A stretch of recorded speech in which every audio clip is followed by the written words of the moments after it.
Hello everybody, I hope you're all having a great day because I've got something pretty interesting to talk about today. For all intents and purposes, it's the Halo universe's answer to a lightsaber, but it's still pretty cool, and definitely not something you want to be on the wrong side of. The energy sword, otherwise known as the Type 1 energy weapon, is a dual-pronged plasma blade projected from either side of a lightweight, hand-sized hilt. Considered a noble weapon and primarily wielded by the Sangheili elites, the superheated plasma that makes up the blade is capable of killing most opponents in a single blow and is presumably able to melt through most non-reinforced materials.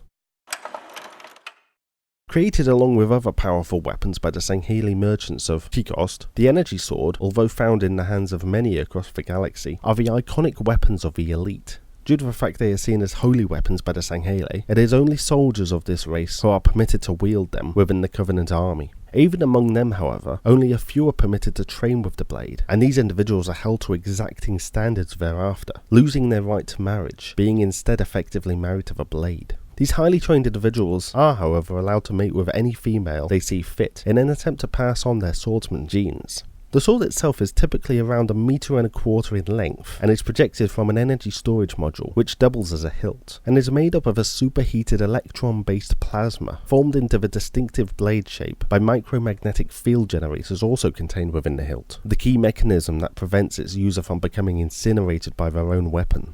It may be that the energy sword was not originally created by the Sangheili, with a miniaturization of highly advanced technology potentially beyond their acumen. It is possible that these energy blades were first designed by the Forerunners, potentially as a precursor to their hardlight blades, with the Sangheili later reverse engineering the technology. This possibility is supported by the fact that the hilt of some energy blades appear to bear Forerunner markings, and may even be ancient original instances of the blade. This, however, is purely speculation with no hard evidence. Because of a huge amount of power required to generate the blade, the weapon must be used tactically, as each successful blow on an opponent will cause the battery to drain by at least 10%. This is likely because the blade will destabilize somewhat when cleaving through an object, and additional power is required to re-energize the blade. Furthermore, the sword contains what is known as a fail-safe mechanism to prevent its capture by enemy forces that activates upon identification of foreign biometrics, or separation from its wielder. When activated, the magnetic containment field of the sword will disengage, releasing superheated plasma to consume both the hilt and any unauthorized user.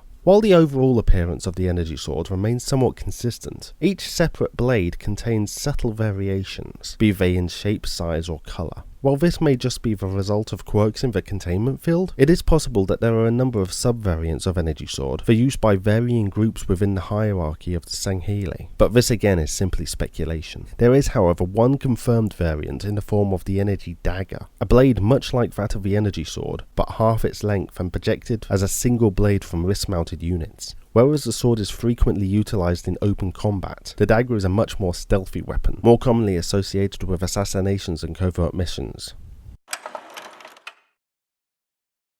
While the energy sword is certainly impressive and elegant to say the least, a holy weapon to be wielded by only the best swordsmen in the Sangheili army, it is not actually that practical. Even if it is devastating at close range, it is all but useless against projectile weapons, and can dispatch at most 10 enemies before requiring a recharge. Added to that, the fact that it appears relatively easy to replicate, and there is not much choice but to assign the energy sword an artifact rating of merely noteworthy.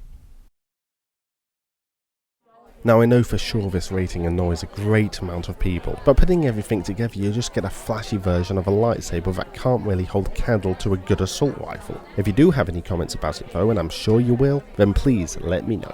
Feel free to subscribe for more controversial ratings and support the course on Patreon. We'll have something special going on there soon enough. Other than that, have a great week and I'll see you back here next time.